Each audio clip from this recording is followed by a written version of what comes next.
This is an educational documentary based on publicly available records, including court filings, government documents, and verified investigative reporting.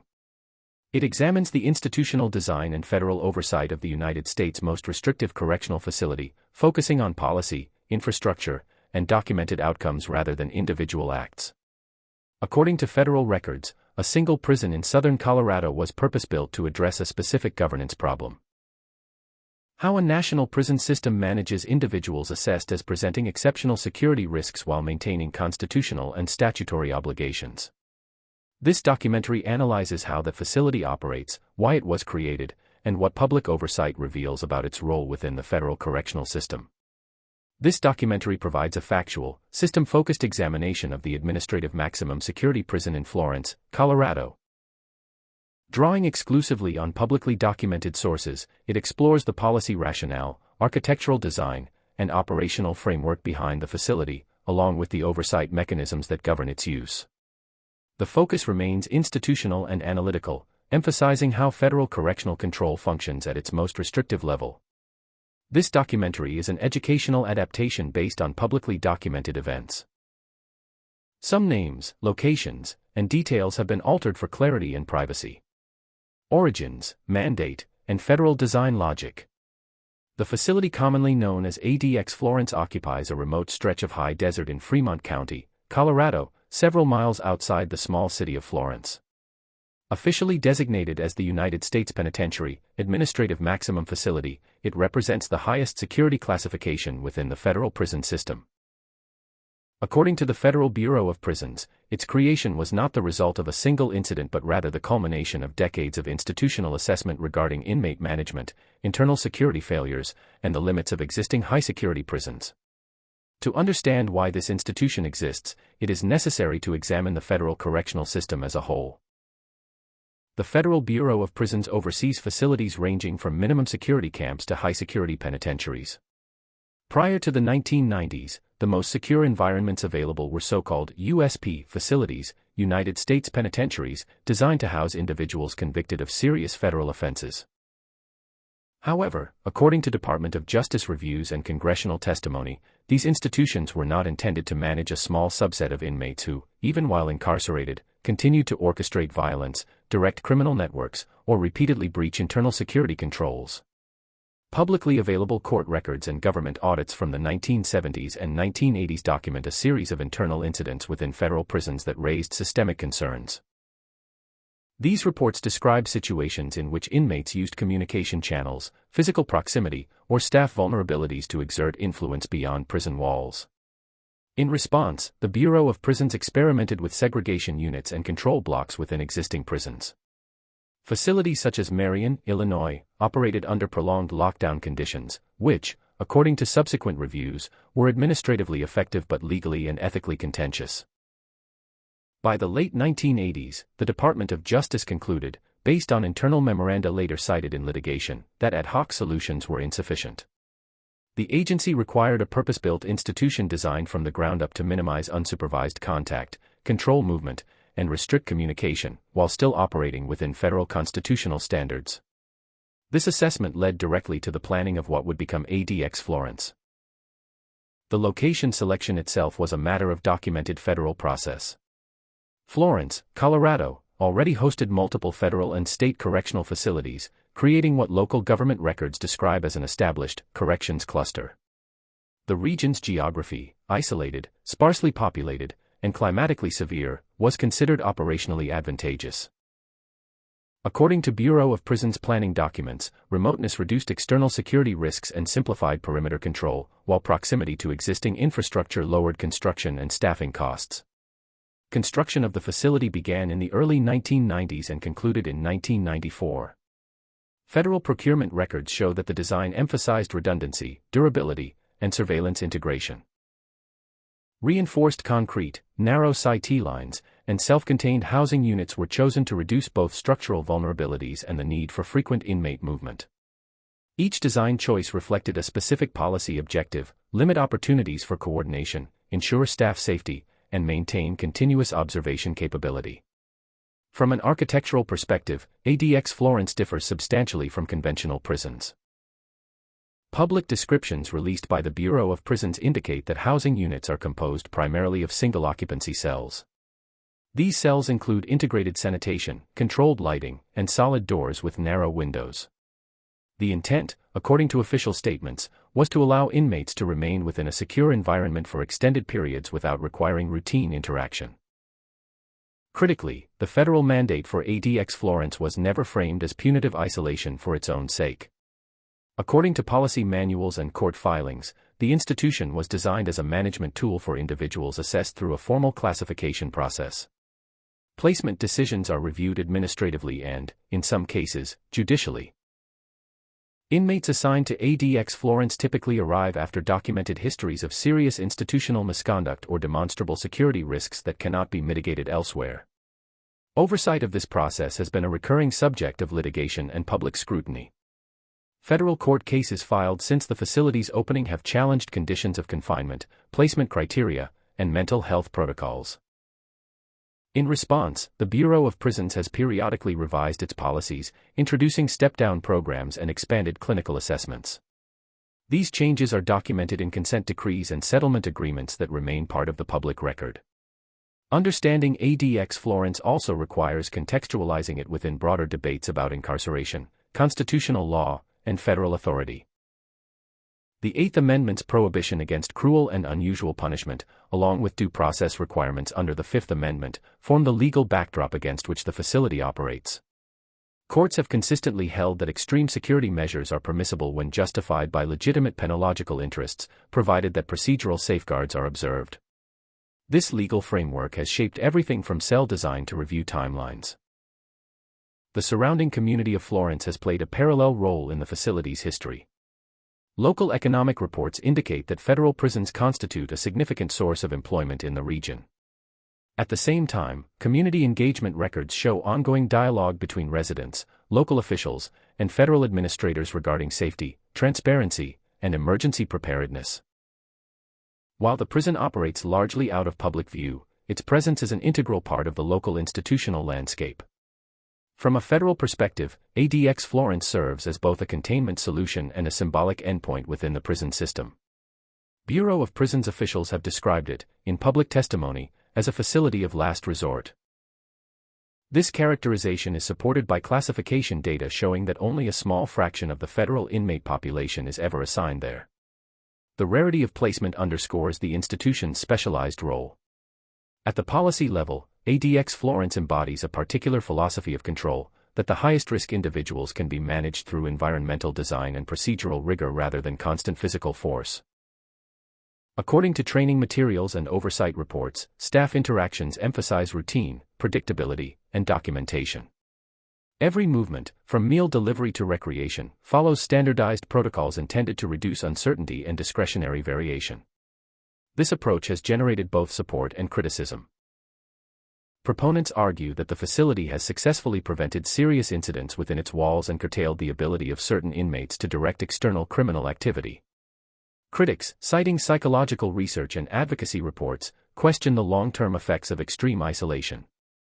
These debates are reflected in congressional hearings, inspector general reports, and academic studies, all of which contribute to the public understanding of the institution. What distinguishes ADX Florence in the public imagination is not simply its security level but its role as an institutional response to systemic failure. It exists because previous structures proved inadequate under specific conditions. In that sense, it is less a deviation from the federal prison system than an extension of it, a specialized instrument designed to operate where conventional models reach their limits. As this documentary progresses, it will examine how that instrument functions on a daily basis, how oversight mechanisms attempt to balance security with legal obligations, and how documented outcomes compare with the goals articulated at its inception. The analysis will remain grounded in verifiable records, acknowledging areas of dispute and clearly identifying where information is contested or incomplete. Chapter 1 establishes the foundation. ADX Florence did not emerge from secrecy or impulse. It was the product of identifiable policy decisions, legal constraints, and institutional priorities, all traceable through public documentation. Understanding those origins is essential to any informed discussion about the facility's present role and its implications for federal correctional governance. Daily operations, control systems, and routine governance. This chapter continues the educational documentary examination of the administrative maximum security prison in Florence, Colorado, based entirely on publicly available records, court filings, government publications, and verified investigative reporting. The focus here is operational rather than historical, analyzing how the institution functions on a daily basis and how its internal systems are structured to meet federal security and legal requirements. At its core, ADX Florence is designed around routine. According to operational manuals released through litigation and reporting, predictability is not incidental but foundational.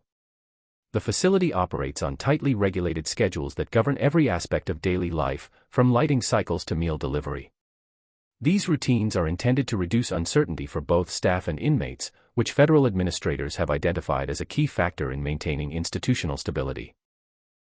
The basic housing unit is the single-occupancy cell. Public descriptions from the Federal Bureau of Prisons indicate that each cell measures approximately 7 by 12 feet and is constructed of reinforced concrete. The furnishings, bed, desk, stool, and shelving, are fixed in place.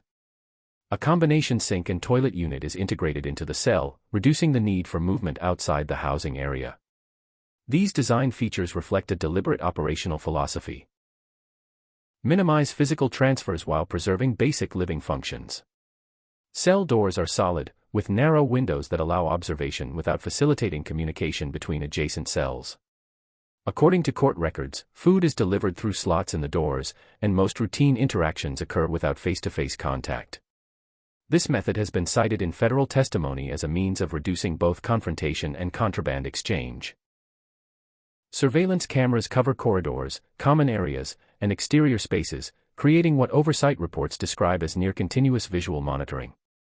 Recreation, often cited in public discussions of ADX Florence, is similarly structured. According to Bureau of Prisons policy statements, inmates are entitled to a limited amount of outdoor exercise time, typically conducted individually. Recreation areas are enclosed, with high walls and open ceilings, allowing exposure to fresh air while maintaining strict security controls. The scheduling of recreation is staggered to prevent overlap, reinforcing the facility's emphasis on separation and controlled movement. Staffing at ADX Florence follows federal correctional standards but with specialized training components.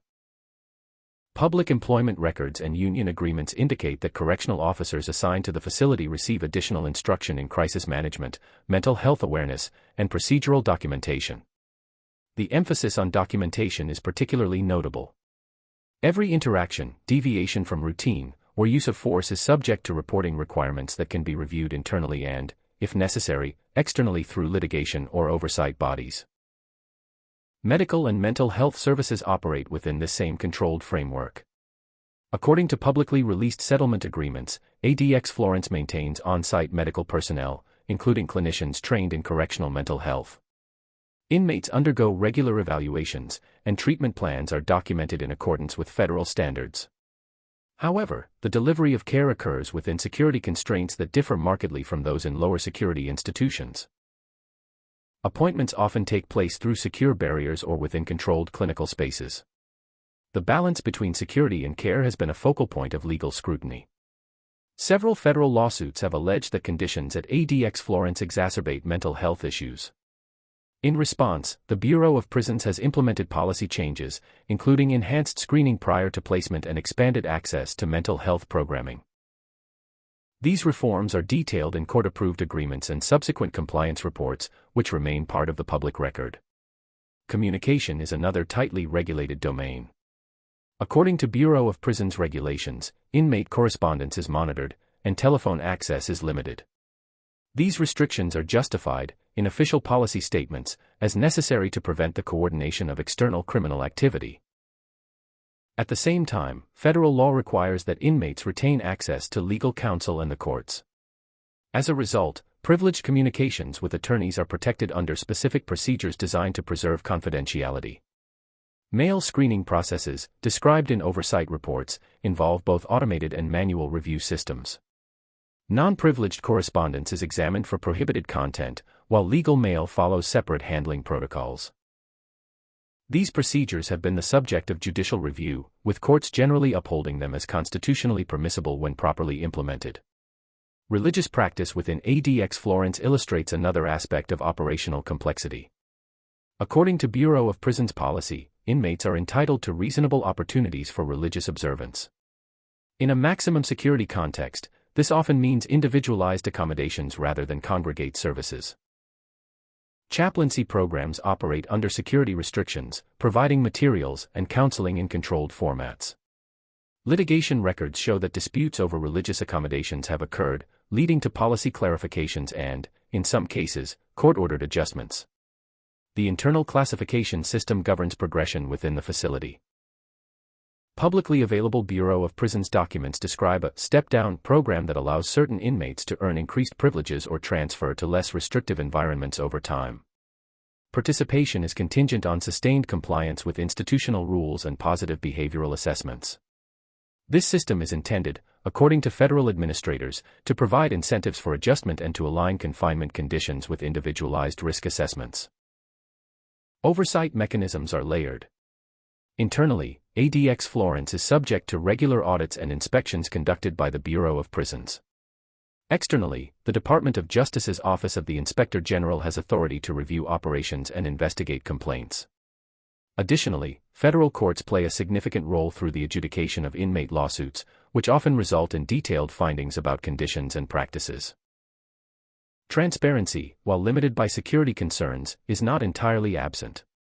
Congressional hearings, Inspector General reports, and responses to Freedom of Information Act requests have collectively shaped the public understanding of daily life at ADX Florence. These sources consistently emphasize that the facility operates within a dense web of regulations, policies, and legal obligations. Critically, the routines described here are not static. Operational practices have evolved since the facility opened in the 1990s. According to public records, technological upgrades, policy revisions, and staffing adjustments have been implemented in response to both internal assessments and external pressure. For example, surveillance systems have been modernized, and data management tools have been expanded to improve accountability. From an administrative standpoint, ADX Florence represents an attempt to standardize control at the highest security level.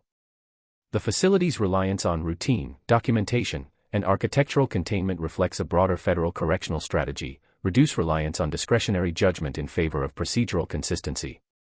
Supporters argue that this approach enhances safety and predictability. Critics counter that it risks dehumanization and rigidity.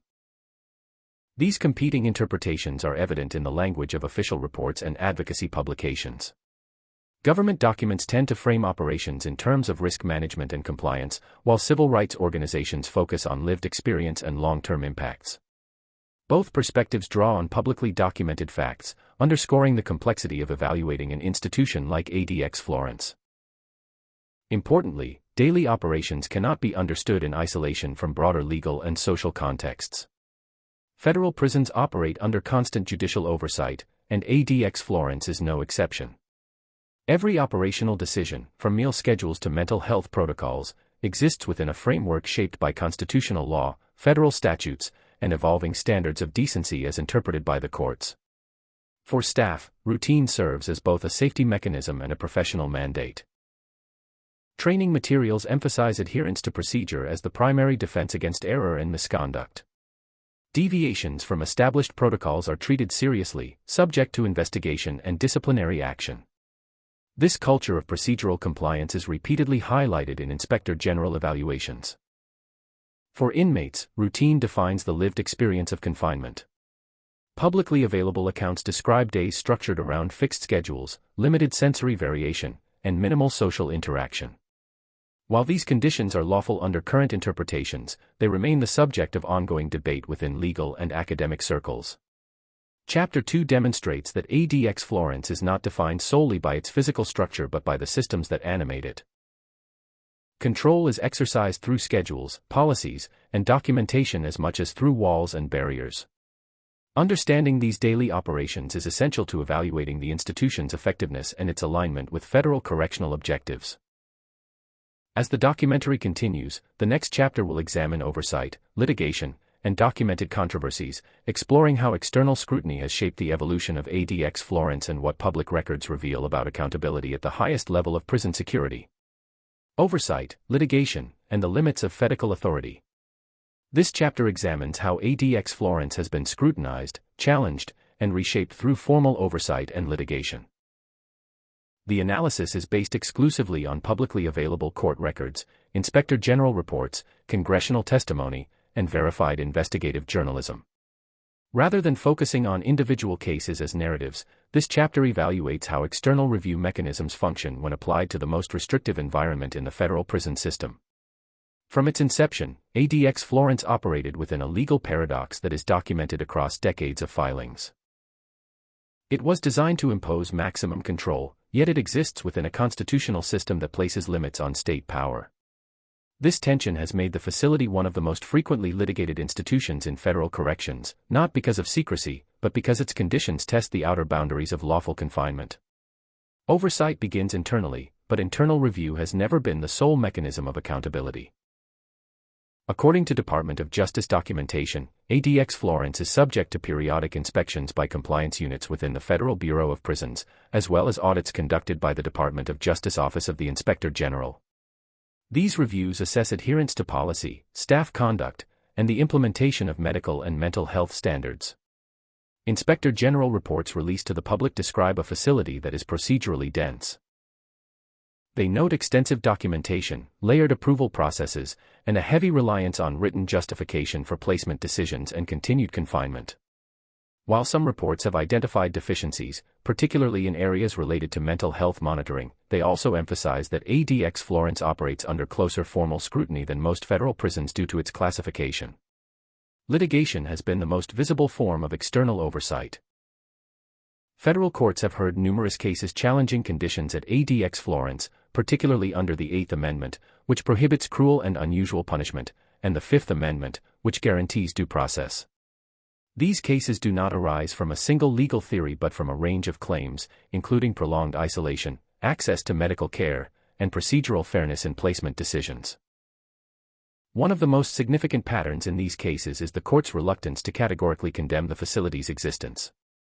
According to judicial opinions, judges have consistently acknowledged the federal government's legitimate interest in maintaining security and preventing harm. However, they have also emphasized that even the most restrictive institutions must operate within constitutional limits. As a result, rulings often focus on process rather than abolition, requiring reforms rather than closure. Publicly documented settlements and consent decrees illustrate how litigation has translated into policy change. In several cases, the Bureau of Prisons agreed to modify its mental health screening procedures, expand clinical staffing, and formalize review timelines for inmates held in highly restrictive conditions. These agreements are not speculative. They are recorded in federal dockets and compliance filings that remain accessible to the public. Mental health has emerged as a central issue in oversight discussions. Advocacy organizations, citing psychological research, have argued that prolonged isolation poses serious risks, particularly for individuals with pre-existing conditions. While these arguments are often framed normatively, they have also been substantiated through expert testimony in court proceedings.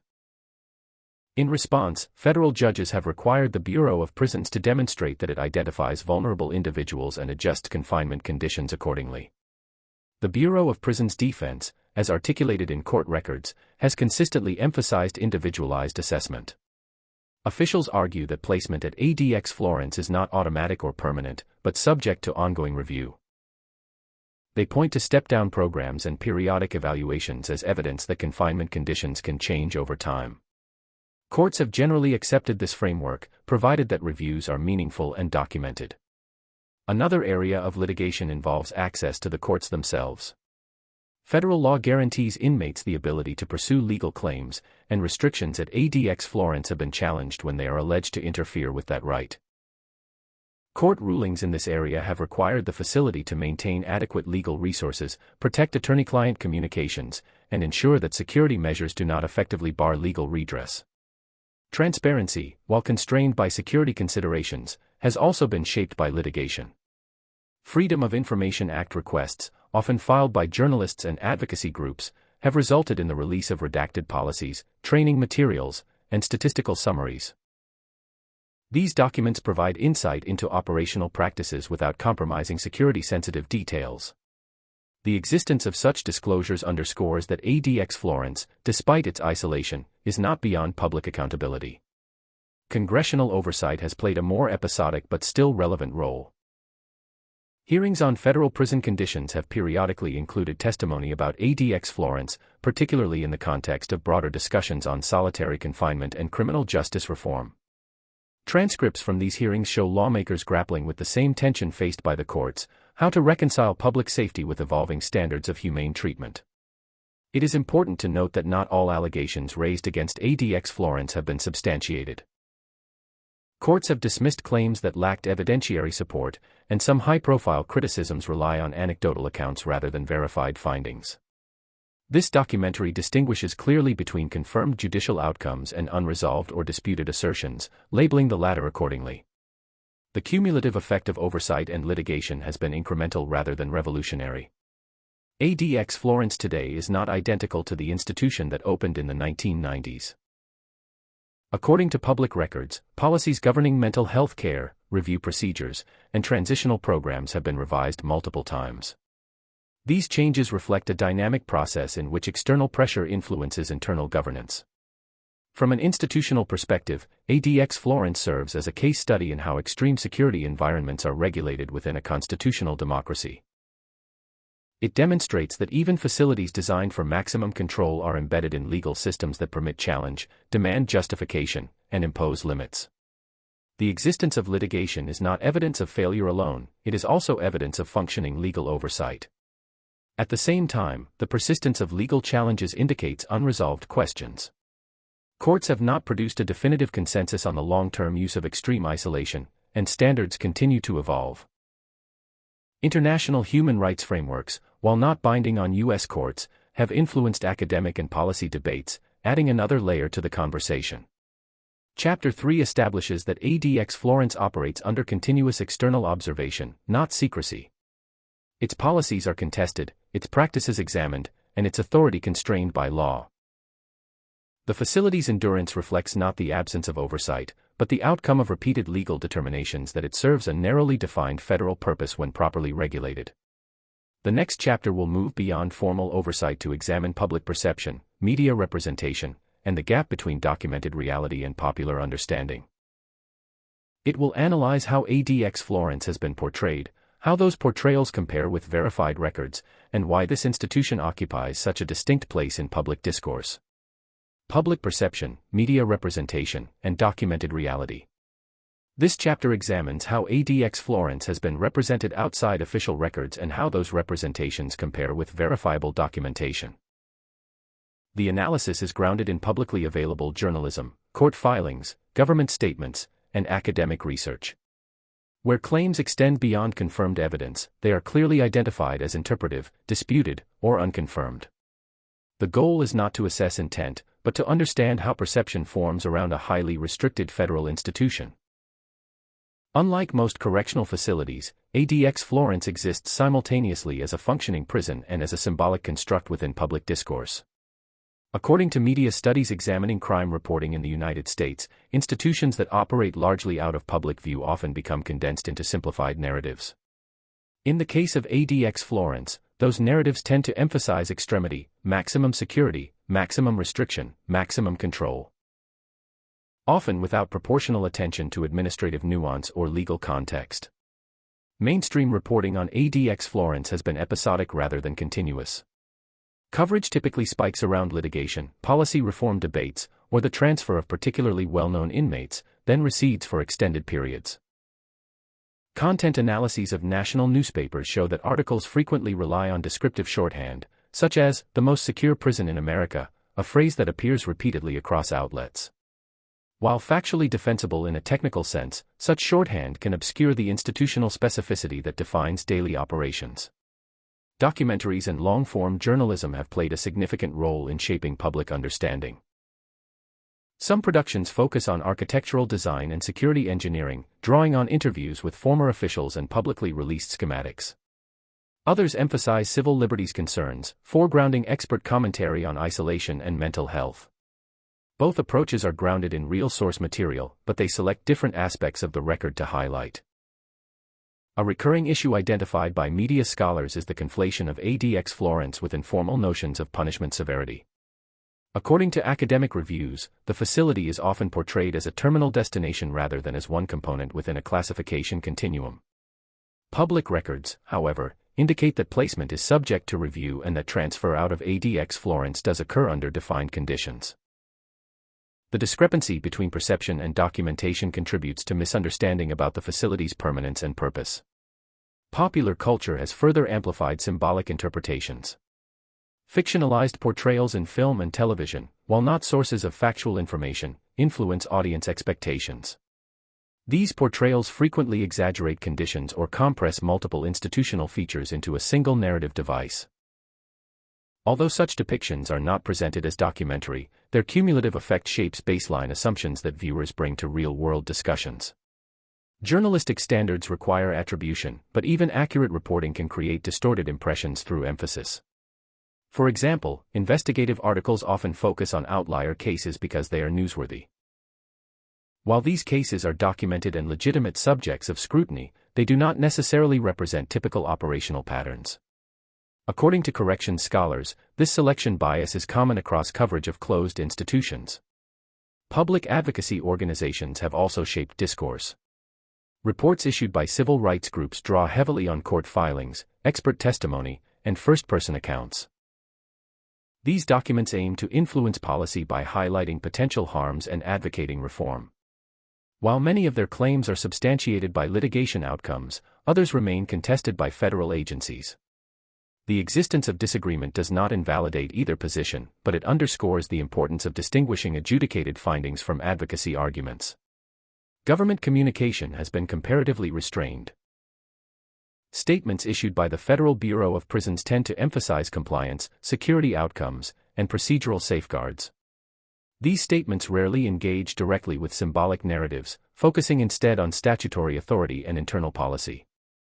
As a result, official explanations often appear abstract or opaque to the general public, leaving space for external interpretation. The geographic isolation of the facility contributes to perception gaps. Located near Florence, ADX Florence is physically distant from major media centers. Access is tightly controlled, and on-site reporting is limited. Journalists typically rely on secondary sources, such as court documents and interviews conducted off-site. While these sources are valid, they lack the immediacy of direct observation, reinforcing abstraction. Surveys of public opinion on incarceration indicate that most respondents are unfamiliar with the operational details of federal prisons. In that context, ADX Florence functions less as a known institution and more as a reference point, a conceptual boundary representing the extreme end of the system. According to sociological research, such reference points simplify complex systems but also harden attitudes by reducing nuance. The gap between documented reality and public perception has practical consequences. Policymakers responding to public pressure may rely on generalized impressions rather than granular evidence.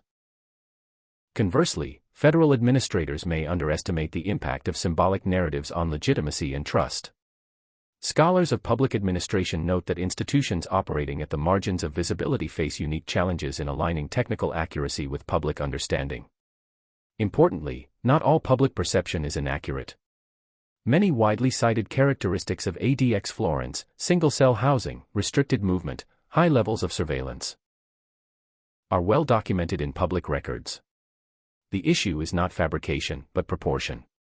When these characteristics are presented without context, they appear absolute rather than conditional, static rather than reviewed. This chapter also addresses the role of language. Terms like Supermax, while commonly used, are not formal classifications within federal regulation. They function as descriptive labels rather than legal categories. According to policy analysts, such labels can collapse distinctions between state and federal systems, further complicating understanding. Efforts to bridge perception gaps have been limited but measurable. Court-mandated disclosures, inspector general summaries, and academic research have incrementally expanded the public record. Some media outlets have adopted more contextual approaches, embedding discussions of ADX Florence within broader analyses of sentencing policy and correctional administration. These trends suggest a gradual shift toward more system-oriented coverage. Chapter 4 demonstrates that ADX Florence is shaped as much by narrative as by policy. Public perception, while grounded in real features, often magnifies certain elements while obscuring others. Understanding this dynamic is essential to informed debate. Without it, discussions risk oscillating between uncritical acceptance and categorical condemnation, neither of which reflects the documented complexity of the institution. The final chapter will synthesize the historical, operational, legal, and perceptual dimensions examined so far. It will evaluate documented outcomes, assess the facility's role within the federal system, and consider what public records suggest about the future of maximum security incarceration under federal control. Documented outcomes, systemic implications, and the future of maximum federal confinement. This final chapter synthesizes the publicly documented evidence surrounding ADX Florence and evaluates what its existence reveals about federal correctional governance. The analysis is grounded exclusively in court rulings, government oversight reports, congressional records, and peer-reviewed research. Where conclusions extend beyond settled findings, they are clearly framed as interpretations based on available documentation rather than as established fact. From an institutional standpoint, ADX Florence has largely met the narrow operational objectives that justified its creation. According to Bureau of Prisons data referenced in congressional testimony, the facility has experienced comparatively low rates of internal violence and large-scale security incidents. These outcomes are cited by federal officials as evidence that architectural control, procedural rigor, and restricted movement can effectively contain individuals assessed as presenting exceptional risk within conventional prison environments. However, effectiveness in containment does not equate to institutional neutrality. Public records indicate that ADX Florence occupies a unique position within the federal prison system, functioning as both an endpoint and a pressure valve. By concentrating the most restrictive conditions in a single facility, the Bureau of Prisons has been able to reduce prolonged lockdowns in other high-security institutions. Inspector General reports suggest that this redistribution has improved operational stability elsewhere, though causation is difficult to quantify conclusively. The facility's impact on legal doctrine has been more pronounced. Litigation involving ADX Florence has contributed to a substantial body of case law clarifying the constitutional limits of extreme confinement. Federal courts have repeatedly affirmed that highly restrictive conditions are permissible when justified by legitimate penological interests, but only when accompanied by meaningful procedural safeguards. These rulings have influenced policy not only at ADX Florence but across the federal system, shaping standards for review, documentation, and mental health assessment. Mental health outcomes remain the most contested dimension of the facility's legacy. Court records and settlement agreements acknowledge that earlier practices were insufficient to address the needs of inmates with serious mental illness. Subsequent reforms, including enhanced screening and expanded clinical services, represent documented attempts to correct those deficiencies.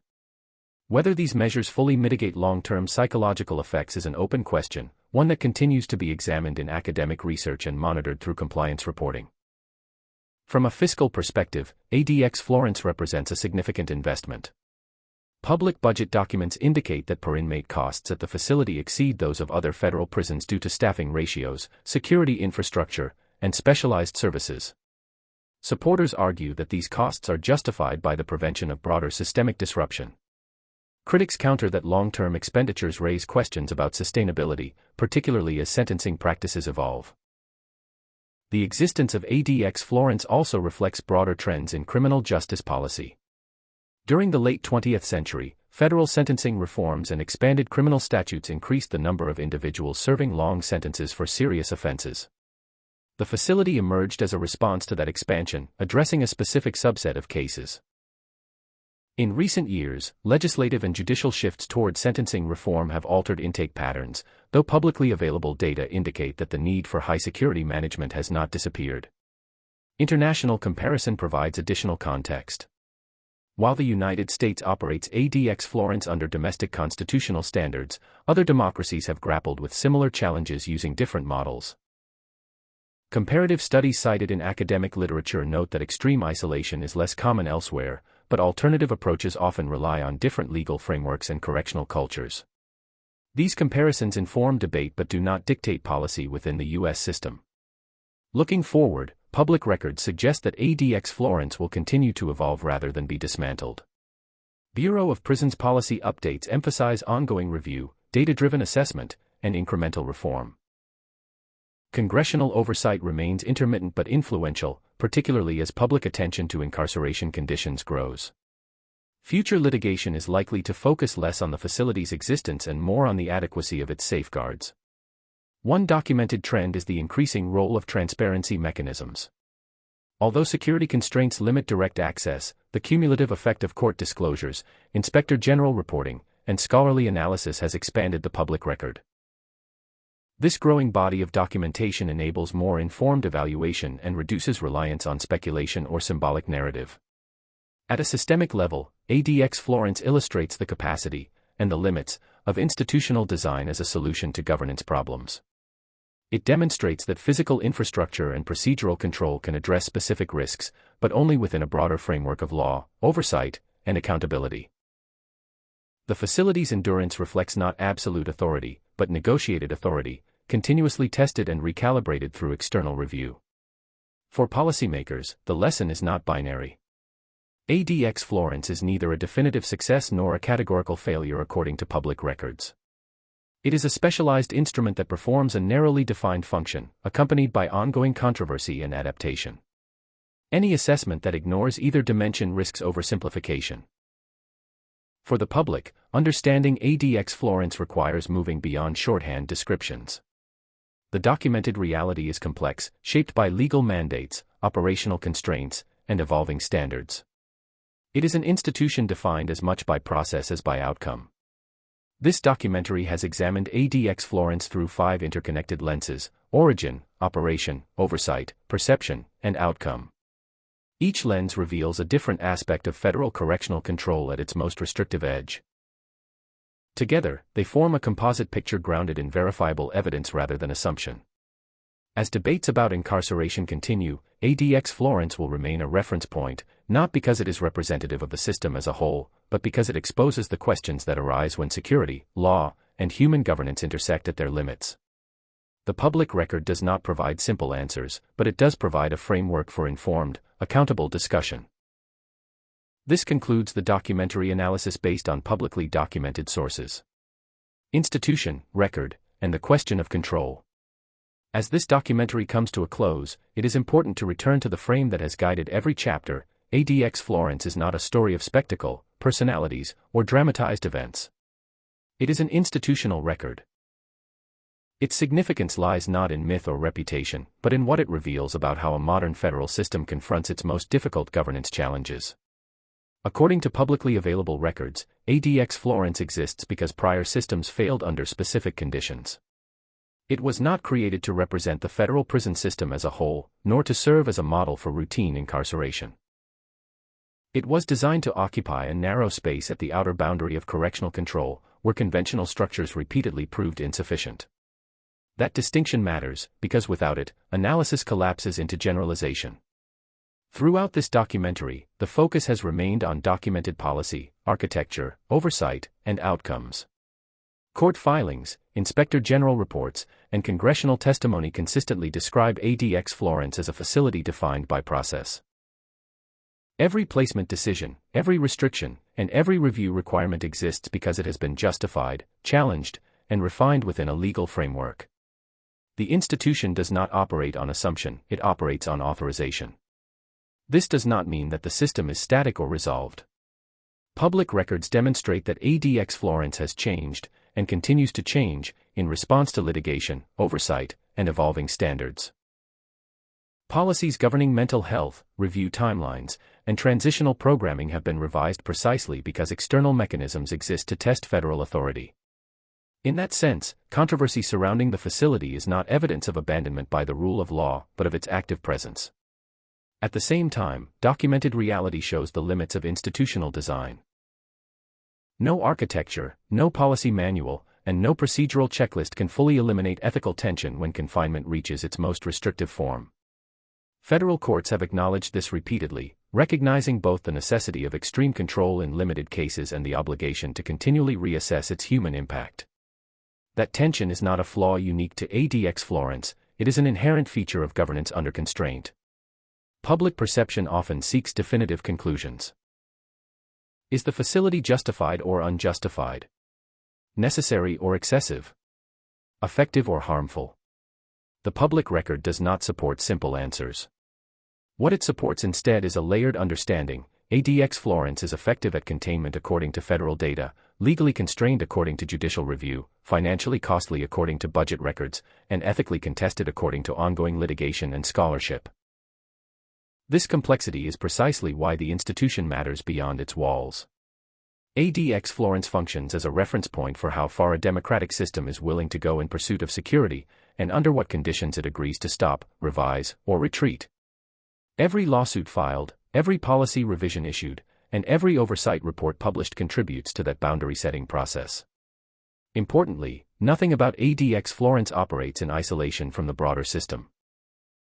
Its existence has shaped practices in other federal prisons by centralizing extreme confinement rather than dispersing it. Inspector General findings suggest that this centralization has reduced prolonged lockdown conditions elsewhere, an outcome that rarely features in public discussion but appears consistently in administrative assessments. This illustrates how institutional solutions often carry secondary effects beyond their original scope. The future of ADX Florence, based on public documentation, is unlikely to involve dramatic closure or unchecked expansion. Instead, it points toward continued recalibration. Oversight mechanisms remain active. Courts continue to hear challenges. Policy revisions continue to be issued. The facility's role may narrow, adjust, or transform, but its operation will remain embedded within legal and political systems that demand justification rather than silence. For viewers, the value of this documentary lies not in forming an opinion for you, but in providing the evidentiary foundation necessary to form one responsibly. Discussions about incarceration, security, and human rights are often dominated by abstraction. ADX Florence resists abstraction precisely because so much about it is documented, reviewed, and contested in the open record. This documentary has deliberately avoided dramatization, speculation, and narrative shortcuts. It has treated crime as context, not content, and individuals as subjects of systems rather than symbols. That approach reflects the reality of how federal institutions actually function, slowly, procedurally, and under constant scrutiny that rarely produces clear resolutions. In closing, ADX Florence stands as a reminder that governance does not end where control becomes absolute. On the contrary, that is where scrutiny intensifies. The public record shows a system continuously negotiating the balance between authority and restraint, security and legality, permanence and revision. Understanding that process is essential, not only for evaluating one facility in southern Colorado, but for understanding how institutional power operates at its outer limits in any modern democracy.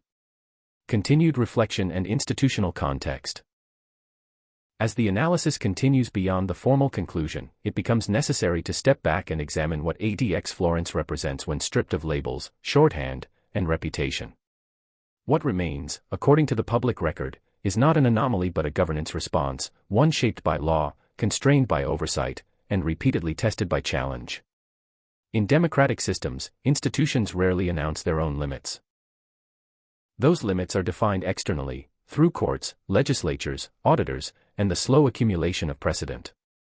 ADX Florence is notable because nearly every aspect of its operation has passed through those external filters. Its policies are not merely administrative preferences, they are artifacts of negotiation between federal authority and constitutional constraint. This matters because it reframes the question often asked about the facility. The most productive question is not whether ADX Florence is too harsh or too lenient, but whether it continues to meet the narrow criteria that justified its creation in the first place. Public records show that this question is asked repeatedly, by judges reviewing placement decisions, by inspectors evaluating compliance, and by policymakers assessing cost and necessity. In this way, ADX Florence functions less like a static monument and more like a live instrument panel. Every lawsuit filed is a signal. Every policy revision is a response. Every oversight report is a recalibration. The system does not move quickly, and it rarely moves decisively, but it does move. That incremental motion is a defining feature of institutional governance rather than a defect. There is also an important distinction between visibility and transparency. ADX Florence is not visible in the way other public institutions are. There are no routine tours, no open observation galleries, no continuous media presence. Yet transparency, as defined by access to records and legal process, is substantial. Court filings, inspector general summaries, and congressional testimony form a documentary trail that is unusually dense for a correctional facility. The absence of spectacle does not equal the absence of record. This distinction is critical in an era where public trust is often shaped by immediacy rather than documentation. ADX Florence resists immediacy by design. It operates through delay, review, and procedure. That resistance can be frustrating for critics and unsatisfying for advocates of rapid reform, but it is consistent with how federal systems traditionally manage risk at scale. The ethical debate surrounding extreme confinement will not resolve itself through architecture or policy alone. Publicly documented reforms demonstrate mitigation, not elimination, of concern. Courts have not declared the practice inherently unlawful, nor have they declared it beyond scrutiny. Instead, they have placed it under conditional tolerance, acceptable only so long as safeguards function and reviews remain meaningful. That conditional tolerance is fragile by design. It depends on documentation, compliance, and the willingness of institutions to respond to external pressure. The moment those conditions fail, legitimacy erodes. The public record makes clear that this fragility is understood within federal administration, even if it is not always articulated publicly. From a historical perspective, ADX Florence may ultimately be remembered less for its architecture than for the legal standards it helped clarify. Many of the procedural protections now embedded in federal restrictive housing policies were sharpened through litigation connected to this facility. In that sense, ADX Florence has influenced correctional practice beyond its perimeter, shaping norms that apply across the system. For viewers seeking a definitive moral conclusion, the documentary record offers restraint rather than certainty. Institutions like ADX Florence exist because governance sometimes confronts problems that lack clean solutions. The question then becomes not how to eliminate complexity, but how to manage it responsibly. As public debate continues, the most consequential factor will not be rhetoric, but record. Future reforms, expansions, or contractions will be justified, or rejected, based on documented outcomes rather than assumption. That process may be slow, but it is the mechanism through which durable change occurs. In the end, ADX Florence stands as a test case for institutional accountability at the furthest edge of control. It asks whether a system can impose its strongest measures while remaining answerable to law. So far, according to publicly available evidence, the answer has been conditional, contested, and continuously reassessed. That reassessment is not a failure of governance. It is governance. Final continuation, record over reputation.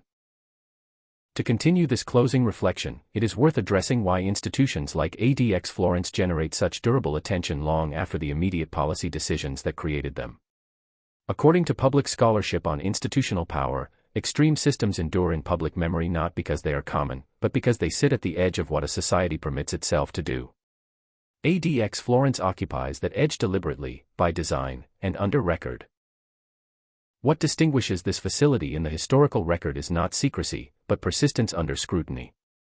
Very few federal institutions have operated for decades while remaining under such continuous legal, academic, and journalistic examination. The public record surrounding ADX Florence is not static, it grows year by year, shaped by court decisions, oversight findings, and policy revisions. That accumulation matters more than any single ruling or report. One of the most misunderstood aspects of federal correctional governance is the assumption that authority flows in a single direction. The documentation surrounding ADX Florence shows the opposite. Authority is fragmented. Administrators propose policy. Courts test it. Oversight bodies evaluate compliance. Legislators react episodically. Advocates challenge outcomes.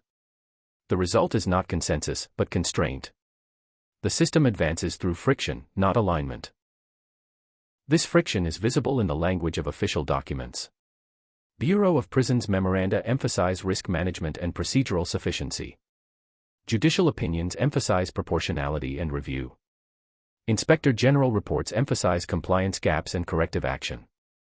Each speaks a different institutional language, and none is definitive on its own. Together, they form the operational reality of ADX Florence. The facility's physical isolation reinforces a psychological distance that often distorts debate. When an institution is geographically remote and operationally closed, it becomes easier to substitute inference for evidence. Yet ADX Florence is paradoxically one of the most papered institutions in federal corrections. Its invisibility is spatial, not documentary. The challenge for public understanding is not the absence of information, but the effort required to assemble it. This documentary has attempted to do precisely that: assemble, contextualize, and present what is already public, without adding conjecture or emotional framing. In doing so, it reflects a broader principle relevant far beyond corrections. Institutions reveal their true nature not through reputation, but through record. What they authorize, revise, defend, and concede tells a more accurate story than any headline ever could. Another recurring theme in the documentation is temporality. ADX Florence was never justified as an ideal state, only as a necessary one under specific conditions. Court records repeatedly reference duration, review, and transition.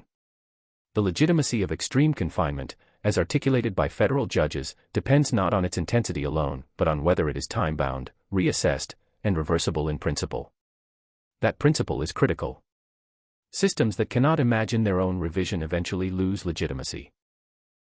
The documented history of ADX Florence shows an institution repeatedly forced to imagine revision, whether through mental health reforms, step-down programs, or enhanced review protocols. These changes are not concessions to narrative pressure, they are responses to documented findings. At the same time, the record does not support the idea that reform eliminates tension. Each revision resolves one set of concerns while raising another. Expanded mental health access increases operational complexity. Step-down programs introduce new classification challenges. Greater transparency increases scrutiny without guaranteeing consensus. Governance at this level is not about resolution, but management. For policymakers and analysts, ADX Florence provides a rare longitudinal case study. Few institutions allow observers to trace how law, architecture, and administration interact over decades under sustained pressure. The lessons drawn from this case inform not only correctional policy, but broader questions about how democracies exercise coercive power while remaining bound by legal process. For the public, the most consequential takeaway may be restraint. The record does not support absolutism in either direction. It does not support the idea that extreme confinement is inherently illegitimate, nor does it support the idea that it is beyond moral or legal challenge. What it supports is conditional use, continuous review, and documented accountability. As debates about incarceration evolve, the symbolic weight of ADX Florence may eventually diminish, replaced by new reference points shaped by future policy choices. But the record it has generated will remain. Court opinions will still be cited. Oversight reports will still be referenced. Academic studies will still analyze its design and outcomes. In that sense, ADX Florence's most enduring impact may be informational rather than operational. As we bring this documentary to a close, it is important to pause and acknowledge the time and attention you have chosen to give to this subject. Watching a documentary of this nature requires patience. It requires a willingness to engage with material that is procedural rather than sensational, analytical rather than dramatic, and grounded in documented reality rather than narrative convenience. If you have stayed with this film to this point, you have participated in that process deliberately, and that choice matters. This project was created with the understanding that complex institutions cannot be explained in moments or headlines. Systems of law, security, and governance reveal themselves slowly, through records, through oversight, and through the accumulation of evidence over time. By continuing to watch, you have allowed that process to unfold without interruption. That commitment reflects something essential about informed audiences. It reflects respect for nuance, for documentation, and for the idea that understanding is not achieved through immediacy, but through attention. In an environment where speed often replaces depth, your decision to remain present through a long-form examination is not incidental. It is the foundation of meaningful public understanding. This documentary does not ask for agreement. It does not seek to direct opinion. Its purpose is narrower and more demanding, to present verified information clearly, responsibly, and without distortion. That purpose only succeeds when viewers are willing to engage with complexity rather than summary. Your continued viewing makes that possible. Every chapter of this film was structured to prioritize accuracy over emphasis, systems over individuals, and documentation over interpretation. That approach relies on trust. Trust that viewers value evidence, and trust that time spent understanding institutions is time well used. By staying through the full presentation, you have affirmed that trust. It is also worth recognizing that educational content does not function without an audience willing to slow down. There are no shortcuts in examining governance, law, or accountability. These subjects demand continuity. They require context. They require patience. Your attention provides the continuity that allows the record to speak for itself. If this documentary has done its work properly, it has not delivered conclusions, but frameworks. Frameworks for thinking critically. Frameworks for distinguishing perception from documentation. Frameworks for understanding how authority is exercised, challenged, and constrained in real-world systems. Your role as a viewer does not end with the final frame. The public record continues to evolve. Institutions continue to change. Oversight continues to function. What you carry forward from this documentary is not a message, but an informed lens through which future information can be evaluated. Time is the most valuable resource an audience offers. Giving that time to an educational examination is a deliberate act. It supports work that prioritizes accuracy, responsibility, and restraint over immediacy or spectacle. For that reason, your presence here matters more than metrics, reactions, or commentary. It reflects an audience that values substance, documentation, and thoughtful analysis. Thank you for staying. Thank you for listening carefully. And thank you for choosing understanding over assumption. This concludes the documentary.